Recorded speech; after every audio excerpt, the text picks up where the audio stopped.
Abdul Somad mungkin habis amalnya sudah ria. Satu-satunya yang akan kujadikan bekal menghadap Rasulullah hanyalah aku pernah mencintai keturunanmu ya Rasulullah. Aku pernah mencintaimu zuriatmu ya Rasulullah.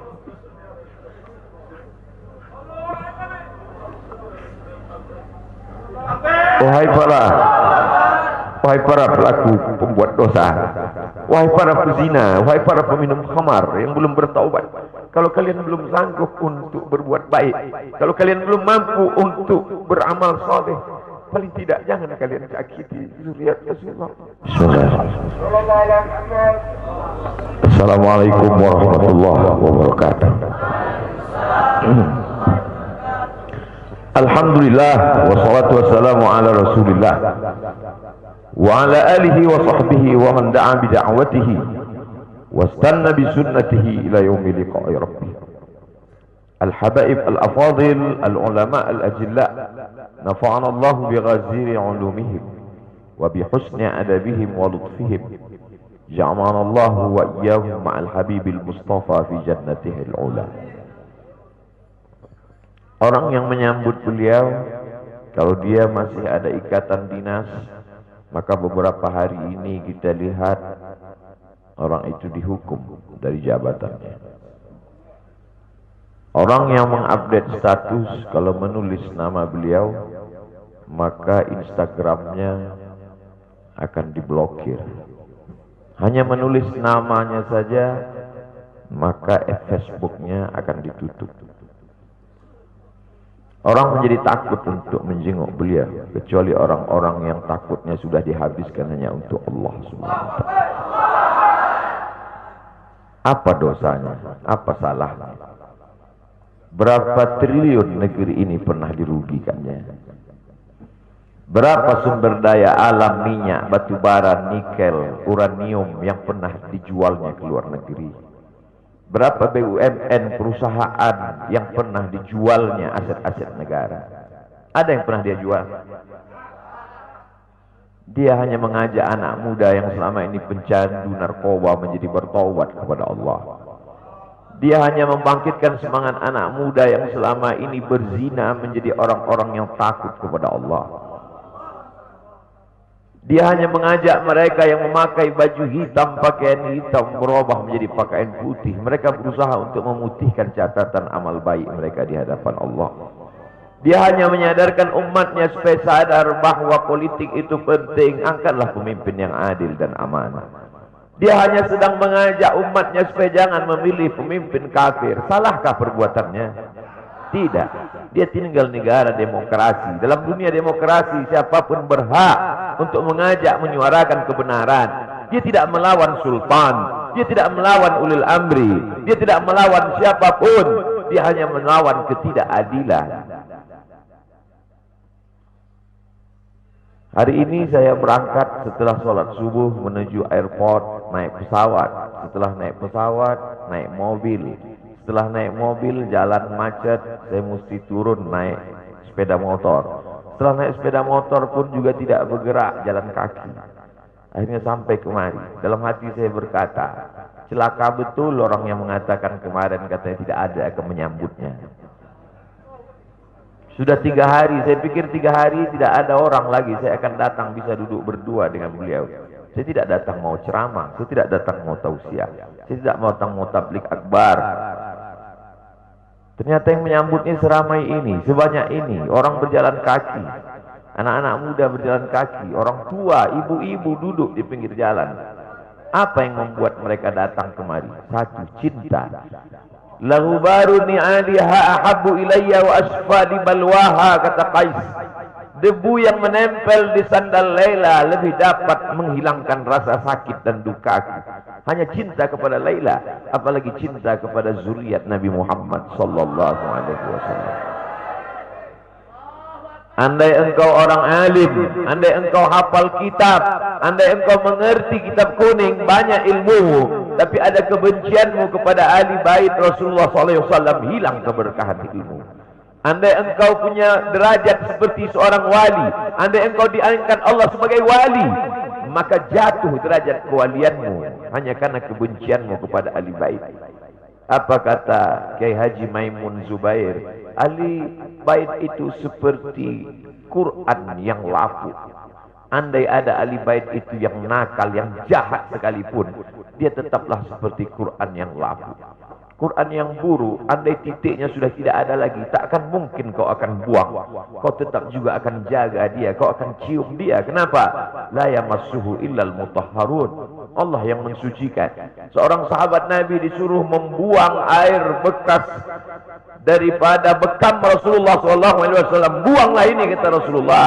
Lalu kemudian beliau pergi ke belakang.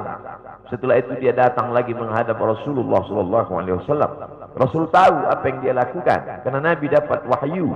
Nabi terbuka hijab, tapi Nabi ingin bertanya kepada dia. Bukan Nabi tidak tahu, Nabi tahu, diberikan Allah pemberitahuan. Nabi ingin memberitahu siapa yang tidak tahu. Kemana darah bekam tadi kau buat? Kata Nabi, ku minum ya Rasulullah. Mengapa engkau minum? Karena aku tahu bahwa darah yang mengalir dalam diriku membuat aku haram tersentuh api neraka. Mengalir darah itu dari dia kepada Sayyidatuna Fatimah, dari Fatimah kepada Sayyidina Al-Hasan, dari Sayyidina Al-Hasan ada juga kepada Sayyidina Al-Husain, dari Sayyidina Al-Husain kepada Sayyidina Ali Zainal Abidin, dari Zainal Abidin kepada Sayyidina Muhammad Al-Baqir, dari Sayyidina Muhammad Al-Baqir mengalir darah itu kepada Sayyidina Ja'far Sadiq, dari Ja'far Sadiq mengalir kepada Sayyidina Ali Al-Uraidi, dari Ali Al-Uraidi mengalir darah itu kepada Sayyidina Muhammad An-Naqib, dari Muhammad An-Naqib mengalir darah itu kepada Sayyidina Isa sampai kepada Sayyidina Ahmad bin Isa Al-Muhajir. Lalu kemudian darah itu mengalir kepada Imam As-Saggaf, Al-Idrus, Al-Haddad, Al-Attas, dan salah satunya adalah bin Syihab, dan salah satu dari zuriat bin Syihab itu adalah Sayyidi Al-Imam Al-Akbar Al-Habib Muhammad Rizik Syihab. Kalau mau hidup tenang, beliau sudah tenang dengan anak menantunya, dengan cucunya, dengan ilmunya. Beliau meraih gelar LC dari Universitas Imam Muhammad Ibn Saud. Dia cukup dengan majlis-majlis maulidnya, cukup.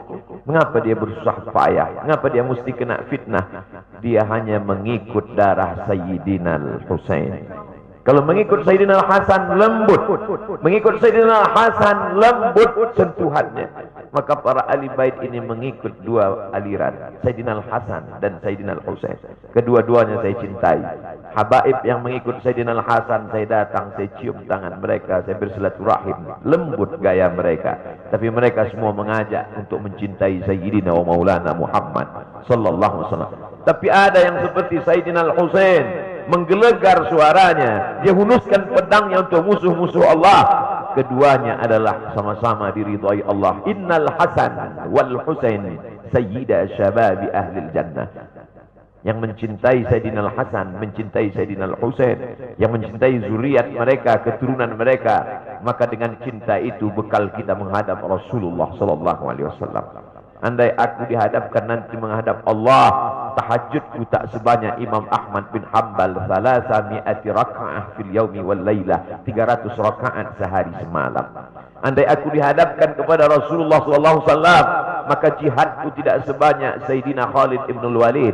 Setiap jengkal kulitnya, setiap tetes darahnya tak lepas daripada tebasan tombak, anak panah dan pedang. Andai aku dihadapkan kepada Sayyidina Maulana Muhammad SAW, amalku tak sebanyak Abdurrahman ibn Auf. Lalu apa bekalmu, hai Abdul Somad? Adakah ceramah-ceramahmu itu bisa kau jadikan bekal menghadap Allah? Tidak. Sebagiannya sudah diambil oleh tatapan mataku melihat berapa subscriber, follower, dan viewer. Abdul Somad mungkin habis amalnya sudah riya. Satu-satunya yang akan kujadikan bekal menghadap Rasulullah hanyalah aku pernah mencintai keturunanmu. Aku pernah mencintai zuriat.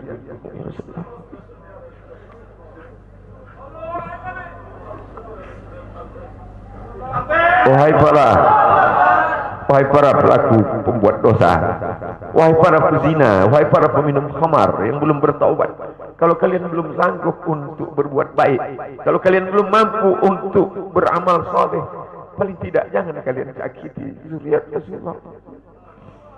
Jangan kalian keluarkan kata-kata. Jangan keluarkan kata-kata fitnah. Bagaimana kalian akan menghadap Rasulullah? Bagaimana kalian akan menghadap Rasulullah? Pada saat itu seluruh umat berkumpul menghadap Nabi Adam alaihissalam. Kami tidak sanggup berdiri di padang mahsyar ini, wahai Adam. Menghadaplah kepada Allah. Kata Adam, aku tidak sanggup menghadap Allah. Karena dulu Allah berkata, la taqraba hadhihi syajarah.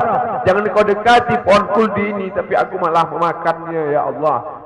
Mereka datang menghadap Nabi Nuh alaihissalam.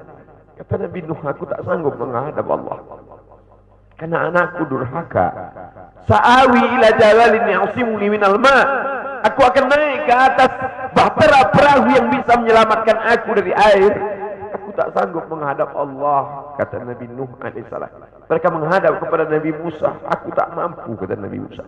Mereka menghadap kepada Nabi Isa, aku pun malu kepada Allah, karena aku mereka jadikan sembahan di atas muka bumi Allah. Mereka hanya mampu menghadap Sayyidina wa Maulana Muhammad sallallahu alaihi wasallam. Wahai para peminum khamar, wahai para pezina, wahai para pelaku dosa, kalau kalian belum mampu beramal soleh, belum mampu bertobat, paling tidak jangan kalian zina zuriat Rasulullah SAW. Bagaimana kalian akan menghadap Rasulullah? Pada saat itu tak ada syafaat. Man dzalladzi yashfa'u 'indahu illa bi'idnih. Tak ada satu pun yang bisa memberikan syafaat kecuali Sayyidina wa Maulana Muhammad sallallahu alaihi wasallam. Wahai para pemimpin, yang hari ini kau dititipkan amanah kekuasaan. Beberapa hari ini kau lihat apa yang dilakukan orang pada Donald Trump. Kurang hebat apa lagi Trump? Negara adidaya, kekuasaan, kaya raya. Tapi ketika kekuasaan itu diambil oleh Joe Biden, kita pun malu melihat video ejekan-ejekan itu. Kalau hari ini kau punya kekuasaan, saudaraku, sampai masanya kau juga akan mengalami seperti yang dialami oleh Trump. Jabatan itu dicabut Allah Ta'ala. Saya masih melihat video bagaimana Bapak Susilo Bambang Yudhoyono sampai ke Pekanbaru beberapa tahun yang lalu. Di depan balihonya disobek. Beliau jenderal, ganteng, punya partai. Tapi setelah kekuasaan itu tak ada di tangannya, difitnah, dibuli, balihonya disobek. Bagaimana agaknya ketika tiga hal itu tak ada pada diri kita. Tidak jenderal, tidak ganteng, dan tak pula punya partai. Fa'tabiru ya ulil absar. Menangkap ikan di Bukit Selasih. Demikian, terima kasih. Assalamualaikum warahmatullahi wabarakatuh.